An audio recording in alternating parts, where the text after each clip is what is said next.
Dave Rarig is doing a build-along of one of Paul Egri's card models. Paul has designed all of the card models that I've used in all of my articles, and he's got a real knack for what he considers not an original necessarily design, but what he considers a kit badge design.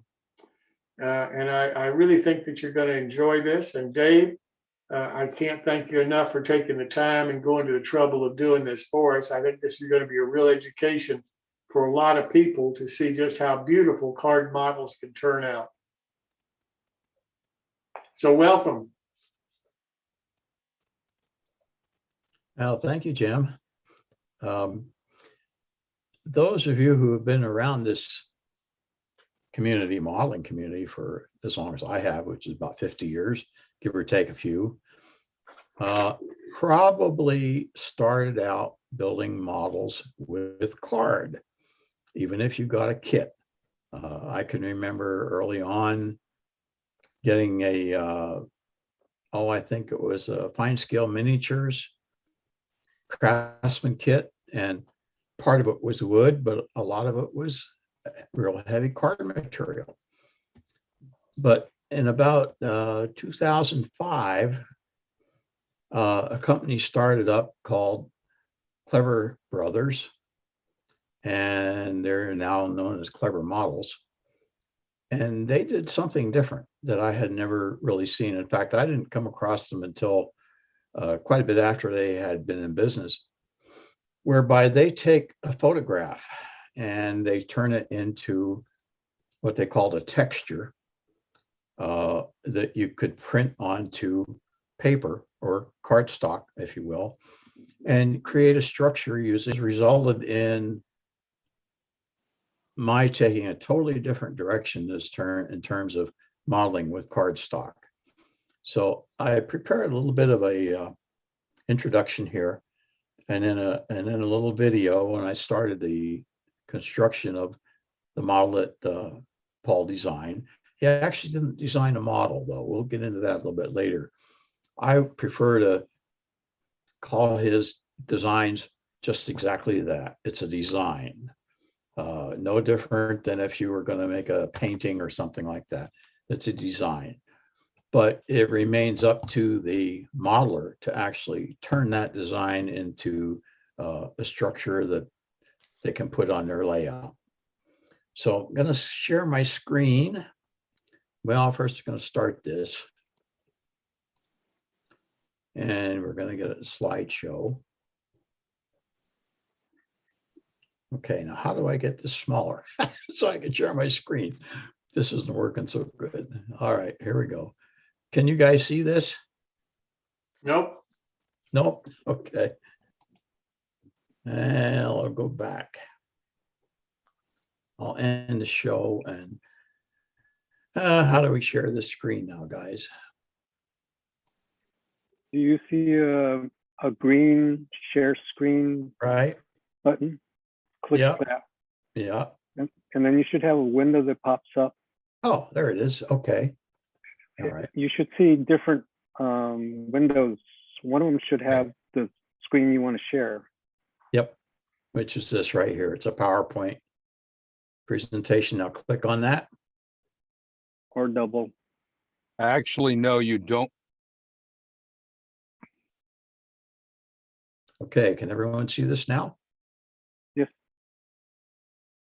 All right. Yes.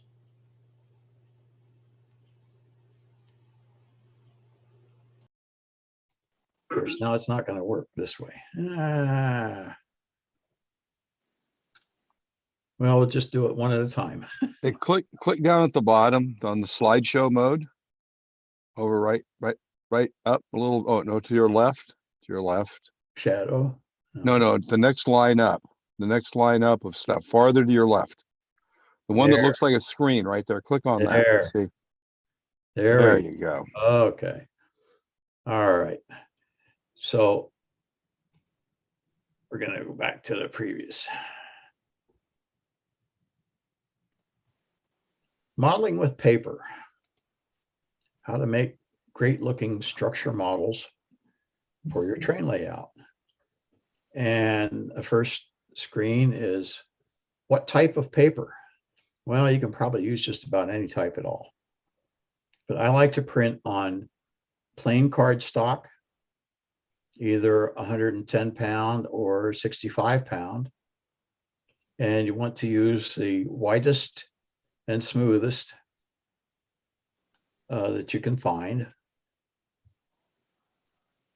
Secondly, you can use a coated presentation paper, sometimes called a matte photo paper.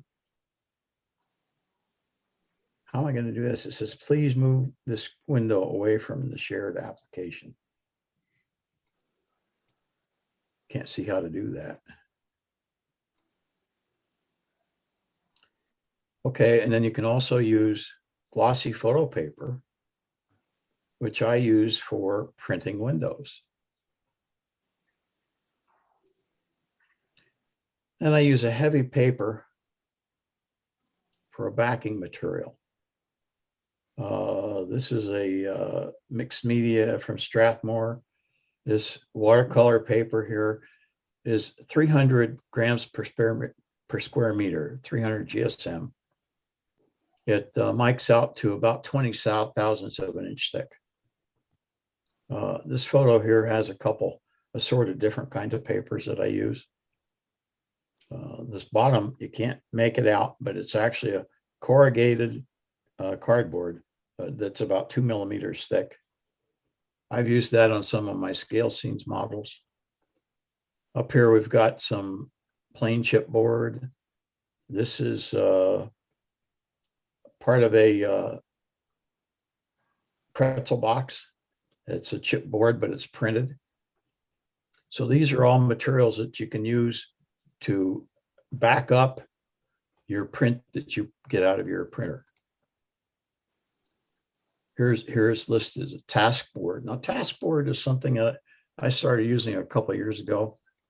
It's kind of a unique product. It has it's a wood fiber product that is rolled and pressed into a sheet. It's available in a couple different thicknesses. I like it because it has a tendency to not warp when you make a building with it. I use it for backing. And chipboard, which is what you'll see me using later. The heavy 300 gram per square meter paper, which is like watercolor paper. You can also use just cardstock that you folded up into a brace, if you will. A foam core board. Most of you guys that model in O scale and S scale, I'm sure have probably used this product. You could just use plain old corrugated cardboard if you want to. And then you could also use balsa, sheet stock, or strips. These are some of the tools that I use for measuring. Pretty simple. Steel straight edge here, and I do use a caliper occasionally to measure the thickness of the paper I'm using, a little square. Scale rule. And probably one of the important things is the backing self-healing pad that you see here behind it, because you're going to be using that all the time. These are my cutting tools, plain ordinary scissors, a snap-off 9mm knife, and X-Acto number 11, and X-Acto chisel blade. These are what I call scribing tools, even though there's only one that's a scriber. That's this one. It's a Starrett sheet metal scriber. This is an embossing tool right here. I bought from Blick Artist Supplies. This is a burnishing tool. I believe I bought it from Micromark. It's made by Excel. Comes with different end pieces that you can fit in here. Some of them are a ball shape. This one's kind of a spoon shape, and I use that all the time. Forming tools, if you're going to make cones, I just turn these, sanded them down, a couple of pieces of dowel, Assembly tools, various tweezers, forceps. More assembly tools. I use some rollers. These are paper clamps. They come in real handy for making folds in narrow pieces of paper, just like a press brake, if you will. These are some of the glues that I use. A lot of different variety here. These are some of the particulars. I use Aleene's tacky glue for assembly. It's a white glue, but it's real thick, heavy. I use Elmer's glue stick for small sheet laminating. I use Gorilla spray glue or 3M glue or whatever for large sheet laminating, like you're going to do a whole 9x12 sheet or 8.5 by 11 sheet. I use a gel type CA glue for attaching small detail parts. And I use thin CA glue for thin section reinforcing and closed joining. What do I mean by closed joining? Well, if you have two pieces of paper that you're trying to put together and you cannot get in there to press them together with glue between them, I'll just take CA and I'll run it along where the two come together, and that'll wick in by capillary action. It'll also soak into paper and make a very tough, almost plastic-like. I bought some glue from Micro Markets, pressure-sensitive adhesive. That works for mountains or frames to clear acetate, because you put it on the paper and let it dry, and then you can just put it on your acetate, and it doesn't ooze out, doesn't smear, doesn't run all over everything else. Works really well. You can also use canopy glue for doing the same thing, except this goes on wet and has a tendency to perhaps smear out on your clear window. So I like to use the PSA. Rocket card glue is something you're unfamiliar with. A company called Deluxe Materials in England makes it. It works very similar to CA glue, except it's made specifically for card modeling. It sets up very quickly. You use a very small amount. I have a tendency to use too much of it, just like I probably do with the CA, so it makes it hard to set. So I don't use it a whole lot, but it is available. Next thing is how to choose your design. You can go to published vendors or maybe make your own. And we're going to use the design that my friend Paul Egri made. This is his drawing plate number 1. This is the end balls and some detail parts. This is plate number 2. These are the side walls. And plate number 3, which is the roof and some extra windows and some vents, which I'm not going to use. I know where these came from, and I've tried putting them together before, and they are a pain in the butt. So a couple online sources where you can download models, Clever Models, Scale Scenes, which is British, Team Track Models. They don't have a wide selection, but they do have some nice models. 3DK, which is another British outfit. Modelbuildings.org has some designs. Digcom Designs, which are primarily trailers for tractor trailer rigs, and some accessory items, containers, container boxes. And there are quite a few other sources that I haven't mentioned here. Make your own design? Well, I use a program called Model Builder. It's published by Evan Designs. I think it costs about $40, maybe $50 for the download. And I use that when I want to design a building rather than use one of Paul's. Paul uses Microsoft what they call PEATE, I guess, program that he designs on. You could also use very sophisticated design programs that are on the market, but I don't, they're kind of expensive. You can also use digital photos that you've taken on site of an actual building. And then you can correct for camera tilt or any other items that you want to edit out. Perhaps you got a wire or something hanging across the photo that you don't want on your finished building. You can edit those out using photo editing software on your computer. And you can also use Google Earth images downloaded to your computer, and you can edit them and adapt them just like any other photograph in a photo editing program. Okay, so these are some models that I've built in various scales.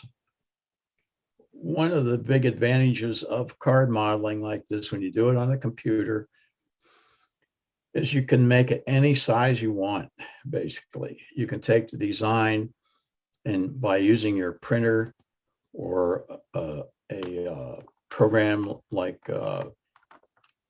Photoshop or something like that, you can increase the size or decrease the size. These are some clever models that were designed for HO scale that I built. This is a Egri water tower from the Egrian defeated fame. This is a freebie that they had. It's a little trailer shack. By the way, these are all paper now. I might mention that. Even this pipe here and ladders, these are all constructed from cardstock paper. These are some O-scale models that clever models had designed, called the branch line depot, this one. And their creaky roofing. These were actually kits that were downloaded from the internet. It's going to be tough to see in this picture, but this creaky roofing, I went all out. I actually put rows of shingles on here. I glued over. These clapboards are overlapped. So if you got up close to it, it's actually got the texture of clapboard siding. You would be hard pressed to tell this from a wooden craftsman kit. And by the way, there's absolutely no paint on these anywhere. This is just all print as it comes off your computer printer. And here's some assorted clever models, O-scale buildings I did. Trying to show you some versatility of what different styles and types of models you can build. This central camera building, I installed lighting. You can see it coming through the front windows, and also the sign is backlit so that the letters show up really good. It just looks like a regular lighted sign. Again, everything is paper. Here's a couple of Paul's designs, HO. This one I call Maze Diner. This is quite an assembly. Some of it is derived from clever models kits that he modified. The stairway is from a different clever models kit that I modified manually. The sign I designed on, oh, I'm not sure, but I think it was Microsoft Word. I did a long, long time ago. And I just decided to use it on this building. These picnic tables I took offline from a guy in Australia, designed them in O-scale, and I reduced them in size and printed them up for HO. And then we just kind of put everything all together and came up with something that sort of looks like a diner. This general mercantile that Paul did is kind of the same way. He did the basic design of the building, but I added a chimney and I added the fence, put it on a base, used some clever models, concrete sidewalk textures for it. Just shows you what can be done. This is a mine that I built for HO and air gauge, HON 30, called the Lost Creek. There's more to it. There's actually a mine shaft that connects on this end to the tipple. Doesn't show in this picture. And this is Paul's Mount Allegheny Freight House. Inside story on that, right, Paul? These are some N-scale designs. Paul did a 2-story yellow farmhouse. His design did not include this chimney. I kind of swiped that from a War Games design that I reduced in size and made it N-scale. Paul did this Glenwood Yard boiler house N-scale. We kind of collaborated on this. He did some of it, I did some of it. This Union Grove brick and tile. Here, the only thing that isn't paper, believe it or not, is this dome shape on top of the brick kiln. I cast that using some wood putty, I think it was, or that wood dough. I made a little mold and poured that in and made that, but the rest of it's all paper. There's a goat milk dairy. Again, it was a Paul design and N-scale. I call these scratch designs. This is probably the most elaborate one I did. This I did for a friend who is now living in Panama City, Panama. It's a replica of the Green River, Wyoming Amtrak station. I designed this in the model builder program. It's very much selectively compressed, but he only had so much space to work with, so I made it to a certain size. Carolina casting. This was well thought of by Clever Models, enough so that they actually used it and made a kit for my design. This is a East Broad Top blacksmith shop. The line pattern I got from someplace online. I bought it. And you can actually place the line drawing over top of the textures from Model Builder. The roofing material is from Clever Models, one of their textures. So this is, again, kind of a cross breed, if you will. I did the basic design in Model Builder, but I added Clever Models textures to it, make it look nicer. The Stuckum Glue Works. This was a design that was originally done by Mr. E.L. Moore.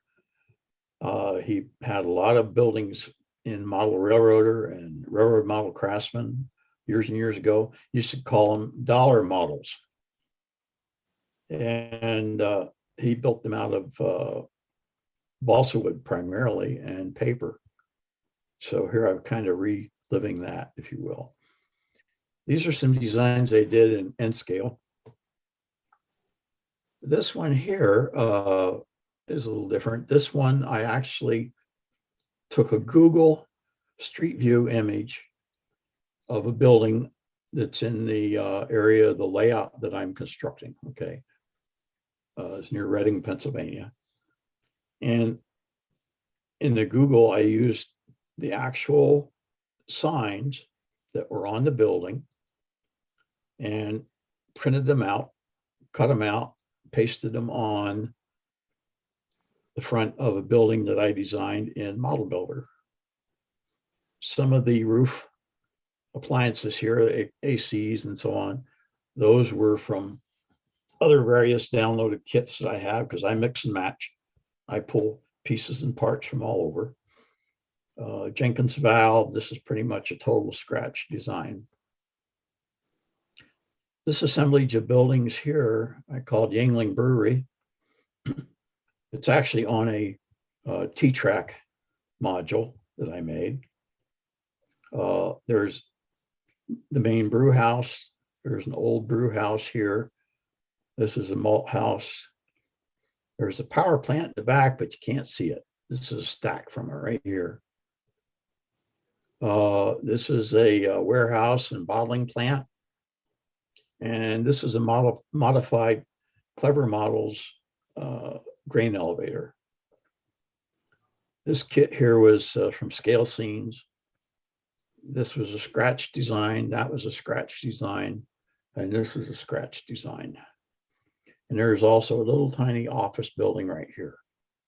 It's a scratch design.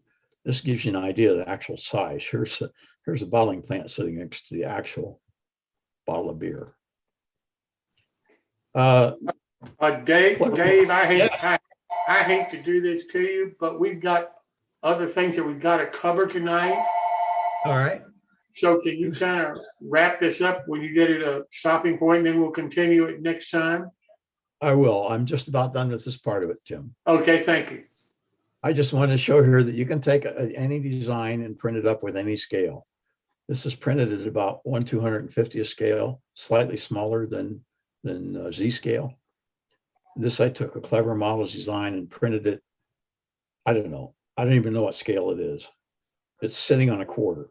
Okay. I made this using just plain ordinary typing paper.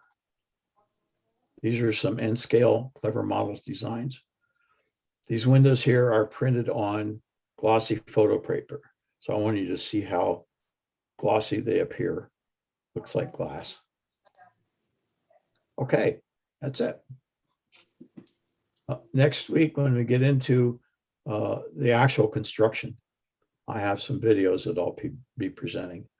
They take about 15 minutes each. Any other questions? Dave, I can't thank you enough. I think you really covered the spectrum of what's possible with card modeling. I've seen other of your models, and they are just truly outstanding. And I agree, what you can accomplish with card modeling, people would be hard pressed to tell it from a Craftsman wooden kit. So thank you so very much for starting this series, and looking forward to the one for next week.